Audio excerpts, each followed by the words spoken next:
Qualquer governante que tutela o setor do turismo, penso eu, tem como objetivo ter o setor do turismo a crescer. As divergências começam sobre o que é que deve ser feito para ter esse setor a crescer. Mas penso que as divergências começam ainda antes, sobretudo na identificação de quais é que são os critérios pelos quais nós devemos medir o crescimento do setor do turismo. E num setor tão inundado de números sobre hóspedes e dormidas e taxas de ocupação, é usual ter nesses indicadores as medidas do crescimento. Eu não desvalorizo esses indicadores, eles, aliás, são bastante importantes, mas penso que não devem ser eles os primeiros indicadores a que devemos olhar. Porque eles não dão conta da relevância económica do turismo, mas apenas de parte dele, não dão conta do futuro, eles estão muito presos ao setor presente, e não dão conta do papel do Estado e dos privados e juntam tudo numa confusão. O que indicadores é que são esses pelos quais eu penso que devemos medir a nossa atuação e o nosso setor? Para mim não é outra coisa que não ter o turismo a contribuir mais para o PIB, mais para o emprego, mais para as exportações e mais para o investimento. Em 2013, o setor foi responsável por mais de 9.200 milhões de euros de receitas para o país. É o maior setor exportador a milhas e milhas e milhas de distância do segundo. Representa quase 10% do PIB, 8% do emprego e mais de 20% do emprego que foi criado ano passado foi no turismo. Segundo um estudo recente do WTTC, o peso do setor do turismo em Portugal é o dobro da média europeia, é o dobro da média mundial e é o triplo no que ao investimento diz respeito. E friso bem esta questão do investimento porque há quem ache que o turismo é criar e manter hotéis e pouco mais do que isso, esquecendo a sua transversalidade e os seus efeitos. Basta pensar que o turismo nos traz 14 milhões de novos consumidores de produtos e serviços por ano, dando a ganhar ao país e às outras áreas da economia mais do que qualquer outra área. O impacto direto do turismo na economia é o dobro das áreas como as comunicações ou a banca. E há quem continue a achar que o turismo é coisa de menos, típica de países de terceiro mundo ou de atitudes de serviço. É não perceber nada do que hoje envolve o turismo, da sua interação com a economia. Novas tecnologias, novos modelos de gestão, de negócio, novas ferramentas de internacionalização, novos modelos de sustentabilidade.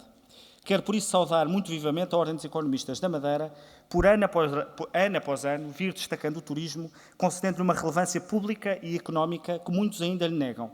É um serviço muito importante que prestam ao setor e que me cumpre, mais uma vez, agradecer.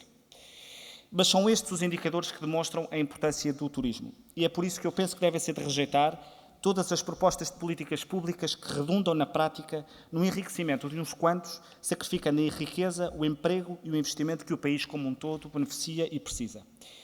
São estes os indicadores que nos dão conta do futuro, porque são eles que nos obrigam a definir políticas que olhem também para os que querem entrar, para os que querem arriscar, para os que querem investir, para os que querem mudar, garantindo assim a competitividade. Competitividade essa que torna aqueles que já cá estão mais atentos, mais dinâmicos, mais criativos e, por isso, melhores. E é por isso que também rejeito as propostas de políticas públicas que redundam na prática na criação de barreiras à entrada, na proteção de quem está, na perpetuação artificial de investimentos. E são estes os indicadores que colocam as políticas públicas no seu devido lugar. São elas que nos obrigam a olhar para a economia e para a criação de condições para o crescimento. E é por isso também que penso que são de rejeitar todas as propostas de políticas públicas que redundam na prática na intervenção do Estado em matérias que são das empresas ou que deviam estar sujeitas às regras normais da atividade comercial. Isto não quer dizer que o Estado não tenha um papel a desempenhar neste ecossistema turístico, porque tem. Quero é dizer que esse papel se encontra a montante do papel dos privados e não a jusante. São os privados que melhor conhecem o negócio e devem ser eles cada vez mais a poder decidir e participar da decisão. Não acredito nem em centralismo, nem em estatismo. E de cada vez que me perguntam, então, o que é que eu faço num governo, costumo responder que sou um agente infiltrado. E quero dizer com isto que o Estado tem que garantir a estabilidade macroeconómica do país, mas não tem que garantir preços de quartos. Que deve assegurar a existência de mercados concorrenciais e não lucros deste hotel ou daquela agência de viagens. Que o Estado deve abrir o país ao comércio e ao investimento e não deixar as empresas nacionais orgulhosamente sós. E digo isto não porque defenda preços baixos ou lucros exíguos ou empresas vulneráveis, digo ao contrário. É precisamente por não concordar com isso que acho que quando o Estado desempenha o seu papel de facilitador e não de operador turístico, que se criam condições para evitar os preços baixos ou os lucros exíguos. É papel do Estado, do Governo, meu, criar condições para o crescimento do setor do turismo nestes indicadores de que falei. O que é que isto quer dizer? A um nível mais macro, o problema do crescimento é a sua natureza esquiva. Todos os fatores que tradicionalmente se julgam suficientes para o seu aparecimento são falíveis. E a única base verdadeiramente sustentável para o crescimento, sobretudo num setor como este, é a inovação. E temos neste setor vários campos de inovação. Nos modelos de negócio, no marketing relacional, na política de preço, novas soluções arquitetónicas, novas soluções de negócio, como internacionalizar, como tornar a nossa presença online mais eficaz, como ter mecanismos de animação turística, como ter mecanismos de sustentabilidade, como responder às novas procuras. Acontece que a inovação é algo que, por definição, nenhum governo, nenhum secretário de Estado do Turismo pode prever nem pode planear. Isso não significa que devemos cruzar os braços. Significa ser humilde e reconhecer que no processo de decisão público temos que o robustecer com a participação dos privados. Neste enquadramento, a função de qualquer governo deveria ser simples: sair da frente. O que é que isso significa? Significa garantir estabilidade macroeconómica, que é o que estamos a fazer. Significa assegurar mercados concorrenciais, por isso as reformas da concorrência que o Governo já fez. Significa abrir o país ao comércio e ao investimento externo, daí várias medidas de captação de investimento, entre as quais os vistos Gold. Significa desenvolver uma cultura de empreendedorismo, daí o ensino do empreendedorismo desde o primeiro ciclo do ensino básico, e daí também o Vale Empreendedor, já com projetos de um valor de 12 milhões de euros, ou o Passaporte do Empreendedorismo, já com 16 milhões de euros, ou uma Call for Entrepreneurship no turismo, da Portugal Ventures, também já feita. Significa garantir o funcionamento da justiça, daí que a justiça tenha sido as primeiras áreas do Governo a concluir as reformas necessárias previstas no memorando de entendimento. Significa ter uma política fiscal que olhe para as empresas como agentes da economia e não como bichos-papões, daí a recém-aprovada reforma do IRC, com o regime simplificado para PMEs e uma taxa reduzida de tributação. Significa ter incentivos fiscais para atrair estrangeiros, daí o muito competitivo regime de tributação dos residentes não habituais que aprovamos. Significa ter uma mobilidade ágil, daí termos sentado a uma mesma mesa o turismo, os negócios estrangeiros e a administração interna para ter mais agilidade na emissão de vistos turísticos. A um nível mais micro, as políticas públicas têm necessariamente de ser mais pragmáticas. Ninguém investe, ninguém faz negócios se não conseguir ganhar dinheiro. E ganhar dinheiro com qualquer negócio ou investimento depende de 3 fatores: ter receitas, ter custos reduzidos, ter riscos controlados. E o resto é poesia. E são estas 3 vertentes que, dentro do que são as suas competências, o Estado tem que trabalhar. Em primeiro lugar, as receitas. Como sabem, o ano 2013 foi um ano muito bom para o turismo português. Tivemos números recorde de hóspedes, de dormidas e de receitas. Números que indicam não que tudo está feito, mas que estamos a caminhar na única direção possível: aumentar a procura. Ainda assim, o setor enfrenta desafios relevantes para conseguir manter esta trajetória de crescimento. Primeiro, o excessivo endividamento das empresas do setor do turismo.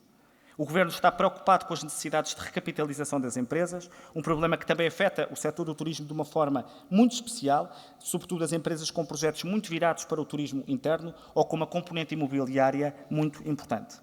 O valor do endividamento das empresas portuguesas representa 154% do PIB e é essencial reequilibrar a sua estrutura de capitais para que se possam ajustar e voltar a crescer e a criar emprego. E para isso acontecer, estamos a atuar em 3 eixos. O primeiro passa por assegurar que as empresas são revitalizadas mais cedo para não se destruir o capital acumulado ainda existente. O segundo, pela melhoria do quadro de resolução de dívida para o adaptar à realidade das PME que o compõem o grosso do nosso tecido empresarial. E o terceiro, pela criação de instrumentos específicos que apoiem essa recapitalização no âmbito dos processos de recuperação, onde a nova instituição financeira de desenvolvimento terá um papel importante.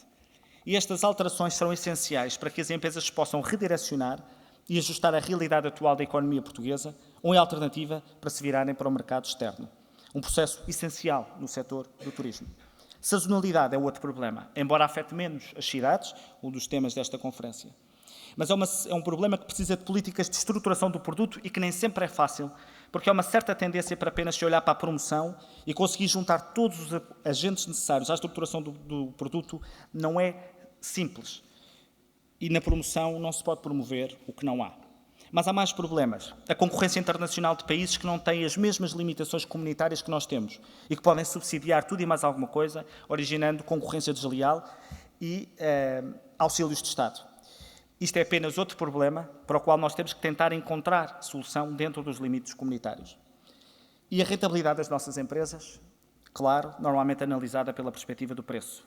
Sendo uma matéria empresarial, é evidente que há políticas públicas que interferem com o preço ou com a margem do preço das nossas empresas e dos nossos hotéis.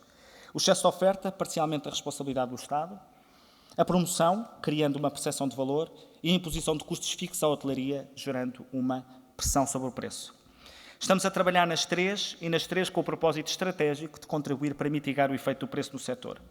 Quanto à oferta, dirigimos os apoios para a requalificação. Na linha de qualificação da oferta, 80% dos apoios foi para requalificações. Na linha PME a crescimento, apenas 22% foi dirigido a empreendimentos. Quanto à promoção, temos posicionado Portugal como um destino de qualidade e invertemos a política de deslumbramento com as low cost, procurando o equilíbrio entre os vários tipos de companhias e os vários tipos de operação. Quanto aos custos fixos da hotelaria, o Governo atuou já em várias frentes. As reformas de que falei há pouco contribuíram para a redução de custos nas empresas, mas mais especificamente na hotelaria, a simplificação do licenciamento a que já procedemos vai agora ter seguimento com a revisão da portaria de classificação, que terá também como objetivo a eliminação de custos fixos desnecessários ou que já foram desvalorizados pela procura. E teremos também este ano um novo regime das entidades de gestão coletiva, no sentido de obrigar à negociação das tarifas a pagar por direitos de autor pelos hotéis.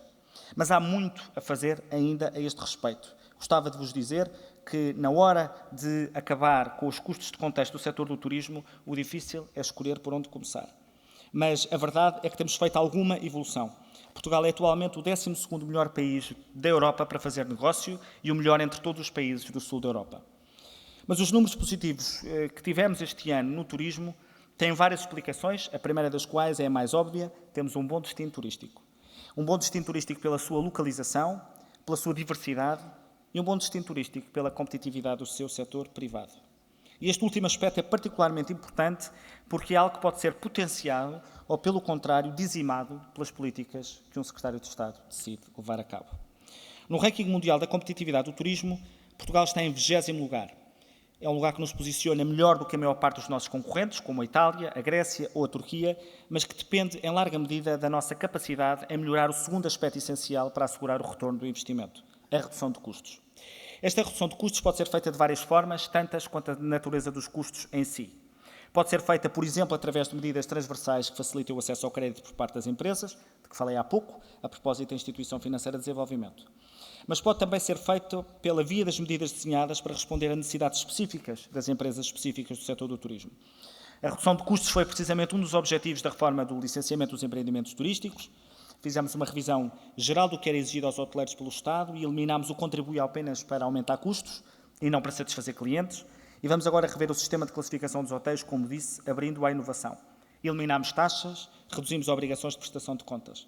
Esta mesma lógica foi aplicada na liberalização do licenciamento das empresas de animação turística, em que cortámos taxas em mais de 80% e onde simplificámos procedimentos. Em 2013, o ano em que este regime foi revisto, depois de 2 anos de quedas de 20% face a 2010 do número de novas empresas de animação turística, esse número aumentou 14%. Mas, no ano passado, o número de empresas de todo o setor do turismo que foram criadas foi mais do dobro do número de empresas que encerraram. E a média desta proporção é superior à média de todas as atividades económicas portuguesas. E foi também o que fizemos quando cortámos em 50% as taxas de inscrição do registro das agências de viagens, já depois de termos feito uma reforma do regime de licenciamento. Estas reduções de custos operacionais e de investimento seguem um princípio simples. Independentemente do papel que cada um de nós pensa que o Estado deve ter na economia, a sua atividade não pode ser financiada à custa das empresas. Finalmente, a terceira vertente em que é obrigatório tomar medidas para assegurar o retorno de qualquer investimento é a que diz respeito ao controle dos riscos desse investimento. Digo controle porque o risco e o retorno são duas faces da mesma moeda. O que o investidor não pode ter é um risco descontrolado. Uma coisa, por exemplo, é saber que o licenciamento de um determinado projeto leva 5 anos. Outra é não saber se leva 1 ou 10 anos. Como é que o Estado pode fazer para contribuir para controlar esses riscos? Pode contribuir, por exemplo, assegurando que os privados não são impedidos de prosseguir a sua atividade quando o Estado não lhes consegue dar resposta a tempo útil. Por isso é que introduzimos deferimentos tácitos pelo licenciamento dos hotéis e da animação turística e vamos continuar a fazê-lo agora no alojamento local. O Estado pode também contribuir para controlar riscos, garantindo que um turista que vem a Portugal tem serviços que estão associados ao alojamento e que transformam um ponto no mapa num destino turístico. Daí a aposta na animação turística, essencial para esse propósito, com uma importância particular nas cidades ou com uma importância particular na região da Madeira. Esta lógica em que o Estado procura fazer parte da solução e não do problema é essencial no momento em que uma economia como é a nossa está num processo de reestruturação e num setor tão aberto à mudança como o turismo. E o setor, de facto, só será competitivo se souber adaptar-se à mudança, se ver na mudança um desafio, se olhar para o mercado vendo o que tem a ganhar e não o que tem a perder com a mudança. E é por isso que eu insisto muito na liberalização do setor. Não é só por ideologia, embora também o seja, mas é porque penso que é a nossa função garantir que o setor tem tudo o que precisa para vencer a mudança. E a mudança exige flexibilidade. Flexibilidade para que os projetos turísticos encontrem os seus pressupostos, possam beneficiar da recuperação da economia ou para que possam virar-se para o mercado estrangeiro e, sobretudo, que possam beneficiar dos mecanismos de financiamento do novo quadro comunitário de apoio, que canalizará para Portugal 21 mil milhões de euros no período 2014-2020 e onde o turismo terá um papel relevante. E também no turismo de Portugal, e no turismo em Portugal, temos desenvolvido um esforço muito relevante de flexibilização da nossa atividade, que eu quero aqui registar, que vai ser aprofundado de fazer mais com menos. Um bom sinal disso é aquilo que temos feito em promoção. Bem sei que há quem não veja, porque sente falta de ver cartazes nas ruas e vídeos promocionais prontos a encher a nossa alma, mas prontos também a serem imersos num mundo de vídeos e cartazes todos iguais, todos elogiosos, mundo fora. Se pensarmos em cada um de nós como turista, decidimos hoje as nossas férias porque vimos uma campanha institucional de um determinado país, porque ouvimos um slogan de um país, porque ouvimos nacionais desses países dizerem a meio do seu país, ou porque vimos, lemos, ouvimos experiências reais de jornalistas, de bloggers, de amigos, de operadores turísticos ou de companhias aéreas. Mudámos a nossa forma de promover Portugal, adaptando-a, por um lado, às novas tendências da comunicação e marketing e, por outro, às plataformas em que hoje as viagens são decididas e são compradas. Nunca, como o ano passado, se falou tanto do destino de Portugal na imprensa estrangeira, nas redes sociais ou nos sites e blogs da especialidade. Já perdi a conta ao número de menções elogiosas que fomos recolhendo ao longo do ano passado. Podemos, evidentemente, pensar, e é confortável fazê-lo, que tudo aconteceu por acaso, que de repente os jornalistas do mundo inteiro descobriram Portugal. Mas o ano passado tivemos uma campanha fortíssima junto dos meios de comunicação social, precisamente para impactar, e conseguimos o que conseguimos. O ano passado organizámos mais de 370 viagens de jornalistas de referência a Portugal.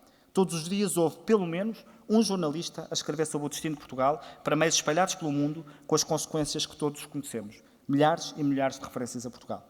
Vamos aumentar esse número este ano. E mudamos também o foco das nossas ações de promoção. As campanhas internacionais passaram a ser feitas nos canais online, onde é possível focá-las, segmentá-las e flexibilizá-las. Temos um novo e melhor e mais barato site e o número de visitas do site duplicou.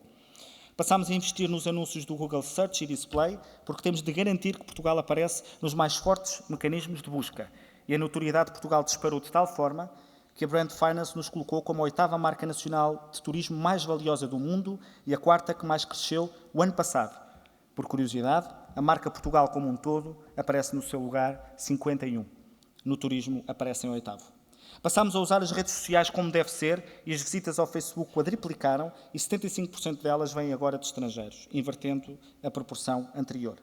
Tudo isto é muito mais discreto, mas seria uma irresponsabilidade insistir no fogo de vista como se a promoção não tivesse de adaptar-se aos novos tempos e às novas realidades. Nós já não estamos nos anos 90. Passámos também a apostar no apoio à venda, com o reforço dos workshops comerciais, missões empresariais, apoio a operadores turísticos, companhias aéreas e relações públicas. Este ano reforçámos o número de workshops, duplicámos as empresas presentes e vamos continuar a estar ao lado das empresas, porque são elas que sabem fazer negócio. Por vezes, em promoção, gasta-se mais na agência que faz a campanha do que no apoio às empresas. E não é esse o caminho que penso que devemos trilhar. Para terminar, gostava de vos deixar alguns números que me parecem ilustrativos. Em área, Portugal está no lugar 111 do ranking mundial. Em população, estamos no lugar 83. Em receitas turísticas, estamos em 26º. Na marca turística, estamos em 8º. Esta é a promessa do turismo que está bem patente, aliás, nos temas que hoje foram aqui discutidos. Razão pela qual termino saudando, em primeiro lugar, o setor do turismo, sem o qual estes resultados não teriam sido possíveis. E saudar a Ordem dos Economistas por nos recordar, porque vamos precisando disso, que o turismo é uma indústria de vanguarda e que aqui entre nós temos um dos melhores, mais dinâmicos e mais criativos setores privados da nossa economia, a quem o país tanto deve. E nesta lista de responsáveis pelo sucesso deste ano turístico que tivemos, repararão que eu nunca referi o Governo. Muito obrigado a todos, bom trabalho e até para lá.